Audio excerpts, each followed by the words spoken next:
मैं हुजूर की बारगाह की हाजिरी दे के आ रहा था तो बिल्कुल बाहर ना मस्जिद नबी शरीफ के जंगले से बाहर निकल के वो बूढ़ी अम्मा सादे से कपड़े, पंजाब की थी, किसी गांव की थी और उम्र भी बहुत ज्यादा थी।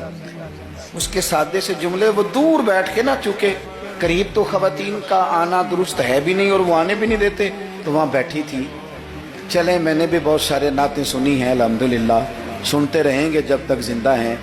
पर उस बूढ़ी अम्मा के ना दो जुमले, दो फिक्रे, फट गया मेरा कलेजा और कई दिन मैं रोता रहा। वो अपने लबो लहजे में ना, अपने अंदाज में, सादे कपड़े उसके और सादा पुराना दुपट्टा, और जमीन पे उसी तरह बैठी थी जिस तरह गरीब लोग बैठ जाते हैं रोटी खाने के लिए, मजदूर बैठ जाते हैं। पता क्या कह रही थी, नात क्या पढ़ रही थी, क्या उसका अंदाज था नात पढ़ने का। वो कभी देहातों में सादी औरतें जिस तरह बात करती थी, हमारी बूढ़ी माएँ इस तरह वो बात कर रही थी और इशारे करके ना मदीने के दरो दीवार की तरफ अपना मजा पूरा कर रही थी। कह रही थी, देखो नहीं देखो, उसका लहजा है, उधार लेके बात कर रहा हूँ, उसका लहजा है, उसकी बात है। और शेर में वजन कैसा है और जुमले की तरतीब कैसी है ये शायर बताएंगे। मुझे तो लुत्फ आया था तो मैं बात आगे नकल कर रहा हूँ।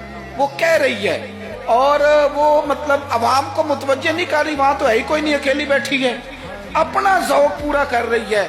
और लगता है कि वो ना, मुझे यूं लगता है कि जैसे ना वो हुरो गिलमान को मुतवज्जे करके कह रही है और उसकी आंखों में आंसू हैं।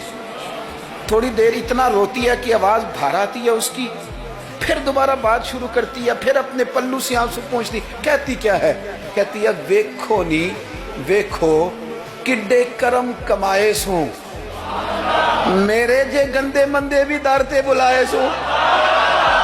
आ वेखो नी वेखो, वेखो नी वेखो किड्डे करम कमाए सू, आ मेरे जे गंदे मंदे भी दर ते बुलाए सू।